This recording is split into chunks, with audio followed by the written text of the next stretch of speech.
Bismillahirrahmanirrahim. Assalamualaikum warahmatullahi wabarakatuh. Alhamdulillahirabbil alamin. Kita bisa berjumpa kembali dalam pembelajaran produk kreatif dan kewirausahaan praktek. Pada kali ini kita sudah memasuki pada pertemuan yang ke-7.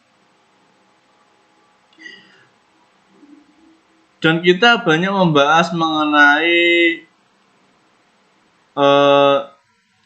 mengenai pelindung atau alat pelindung diri, kemudian bagaimana bahaya-bahaya dalam program atau mungkin dalam praktek pengecoran. Nah, kemudian pada kali ini Bapak akan menjelaskan mengenai pengendalian bahaya di industri pengecoran pada khususnya. Dan Bapak harap kalian di rumah tetap menjaga kesehatan, tetap memakan makanan yang bergizi, banyak-banyak olahraga, dan juga jangan lupa pakai masker ketika berpergian keluar rumah. Kemudian langsung saja Bapak akan sedikit menjelaskan mengenai pengendalian bahaya di industri, kemudian nanti kalian bisa memahami materi tersebut dengan membaca materi yang akan Bapak berikan kepada kalian. Yang pertama mengenai rambu-rambu keselamatan kerja. Mungkin kita sudah pernah lihat sebuah rambu-rambu. Mungkin rambu-rambu di jalan, ada lampu merah, kuning, dan hijau. Nah, itu kalau rambu-rambu di jalan untuk pengendalian keselamatan pada pengemudi baik kendaraan bermotor atau yang lainnya. Kemudian ada lagi kalian pernah melihat tanda-tanda yang mungkin ada tidak boleh parkir dan sebagainya. Banyak rambu-rambu yang pernah kita lihat. Nah, tetapi pada industri juga memiliki rambu-rambu tersendiri. Supaya kita bisa memahami itu, mari sama-sama kita simak materi berikut. Rambu-rambu keselamatan kerja merupakan peralatan yang bermanfaat untuk membantu melindungi kesehatan dan keselamatan para karyawan dan pengunjung yang sedang berada di tempat kerja. Kemudian, rambu-rambu keselamatan berguna juga untuk menarik perhatian terhadap adanya bahaya kesehatan dan keselamatan kerja, menunjukkan adanya potensi bahaya yang mungkin tidak terlihat, menyediakan informasi umum dan memberikan pengarahan. Kemudian mengingatkan para karyawan di mana harus menggunakan peralatan perlindungan diri. Kemudian mengindikasikan di mana peralatan darurat keselamatan berada. Kemudian memberikan peringatan waspada terhadap beberapa tindakan atau perilaku yang tidak diperbolehkan. Ya, jadi rambu-rambu di sini harus dipelajari ketika nanti kalian berada di industri sehingga sudah mengetahui terlebih dahulu mengenai rambu-rambu pada industri. Kemudian rambu-rambu tersebut juga berguna untuk kalian jika terjadi kerusakan atau mungkin terjadi sesuatu dalam industri, maka ketika kalian bisa membaca rambu-rambu, kalian bisa mengevakuasi diri. Tetapi kalau kalian tidak bisa membaca rambu-rambu dalam industri, nanti kalian akan bingung ketika terjadi sesuatu hambatan pada industri. Karena ketika terjadi suatu hambatan atau kecelakaan dalam industri, maka sudah ada rambu-rambu bagaimana kita bisa keluar dari industri tersebut. Nah, tetapi keluarnya kita ini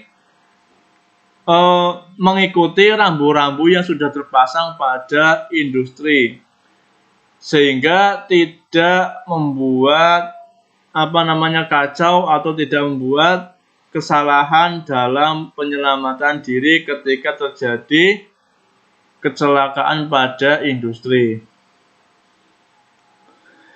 Nah, ini adalah contoh-contoh daripada gambar rambu-rambu pada kawasan industri. Bisa sama-sama kita pahami, misalkan Bapak contohkan di sini ada pelang warna merah dengan tulisan warna putih. Nah, di sini artinya adalah larangan pemadam api. Kemudian ada warna kuning, tulisan dengan warna hitam. Nah, ini adalah bahaya atau waspada. Kemudian ini adalah suatu potensi beresiko terjadinya bahaya.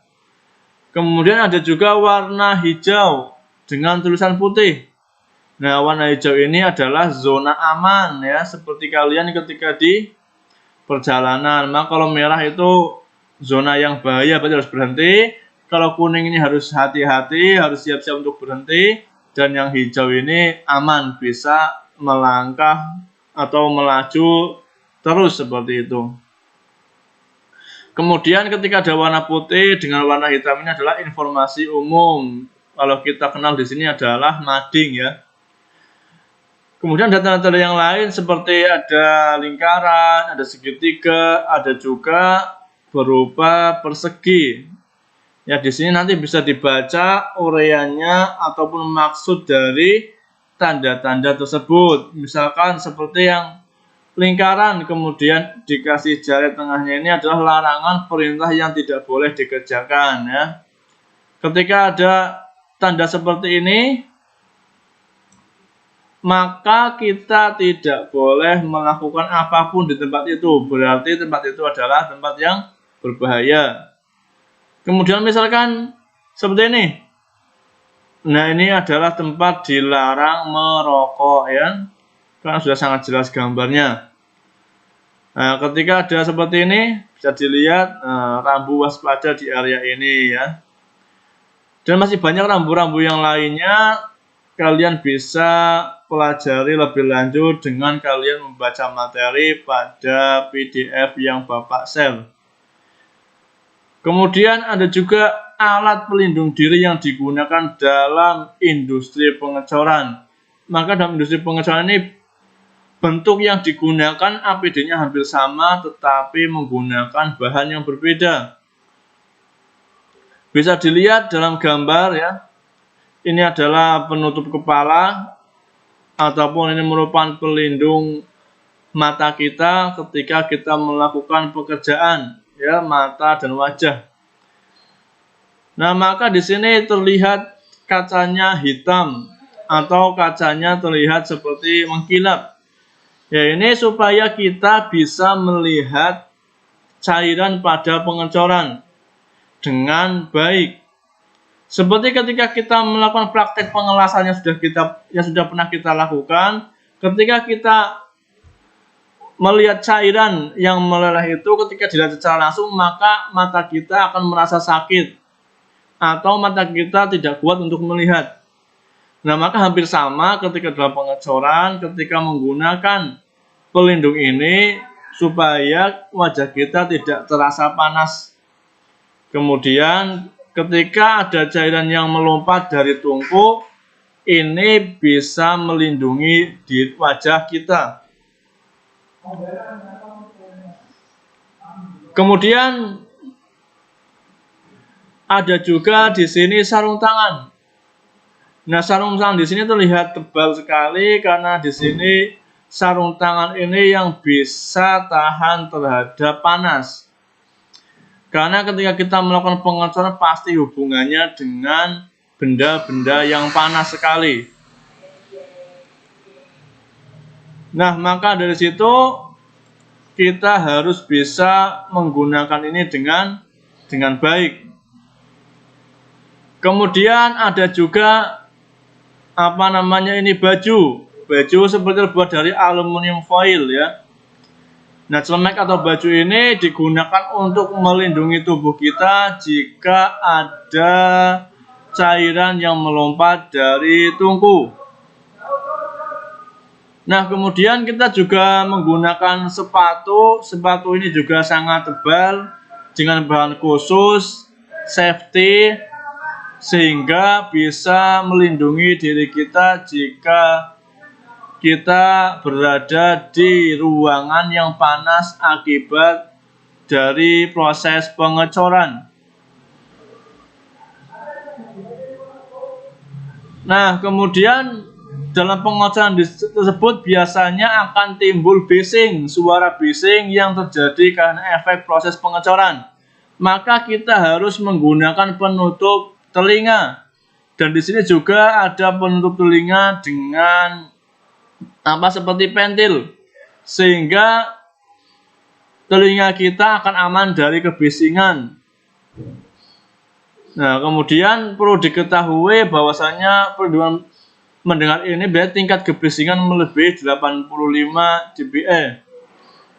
Nah, ini merupakan dari pengecoran tersebut, maka memerlukan penggunaan alat khusus untuk melindungi pendengaran kita. Nah, di sini juga ada pelindung kepala. Nah, pelindung kepala ini terbuat dari bahan yang cukup bagus sehingga ketika ada loncatan daripada bunga-bunga api atau loncatan dari cairan akan langsung melaju ke bawah karena ini bentuknya sudah licin.